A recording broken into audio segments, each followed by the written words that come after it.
Қайырлы күн достар, қалайсыздар? Бүгін біз сіздермен рулет самса дайындайтын боламыз және үгітілмелі самсада дайындайтын боламыз. Мына жерде мен үгітілмелі самсаның рецептісін көрсетіп жатырмын. Көріп тұрғандарыңыздай 250 грамм ұнымызды електен өткізіп алып, үстінен 125 грамм сары майымызды қосып, басын жақсылап біріктіріп алатын боламыз. Үгітілмелі болғанша тестамыз жақсылап дайындап аламыз. Көріп тұрғандарыңыздай шай қасықпен тұз салып алдым. Осылай үшеуінің басын біріктіріп жақсылап араластырып аламыз.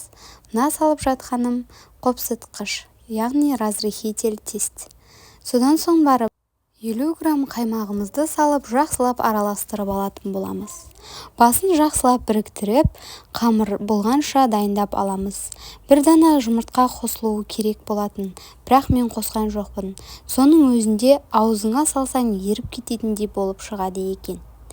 Дайындап көріңіздер.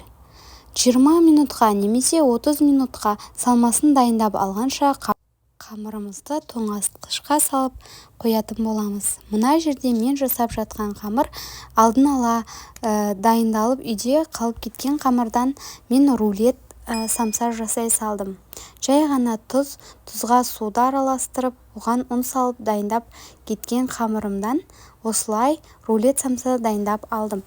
Сіздер де жасап көріңіздер. Сіздерге ұнайтынына сенімдімін. Осылай жұқалау етіп дайындап алатын боламыз.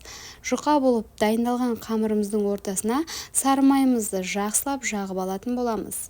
Жағылып болған қамырымыздың үстіне менде ет пен картопты біріктіріп қосып және жуамызды қосып дайындап алған салмасы. Соның ортасына салып, жақсылап бір тегіс етіп, ортасына жағып шығамыз. Содан соң өздеріңіздің қалауларыңызша орап алсаңыздар болады, немесе осылай екіге бөліп орап алсаңыздар да болады, немесе осылай бір келкетіп, бір оралғаннан жасап алсаңыздар болады.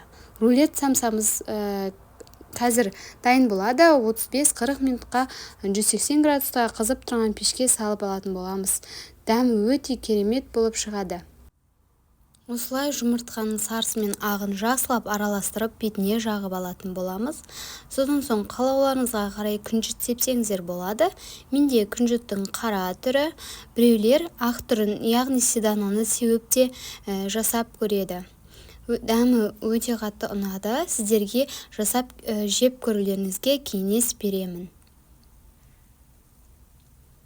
Содан соң жаңағы 20-30 минутқа холодильникке салып қойған үгітілмелі қамырымызды шығарып алып, оларды осылай бөліктерге бөліп алатын боламыз. Осылай кесіп алатын боламыз. Домалақтап алып, содан соң жаюды бастайтын боламыз. Менде мына жерде 22-23 штук үгітілмелі самсаның қамыры дайын болды. Осылай бір шетке домалақтап алған соң жаюды бастайтын боламыз. Мен көріп тұрғандарыңыздай таразымен өлшеп алған жоқпын. Сіздер өлшеп алып жасасаңыздар болады.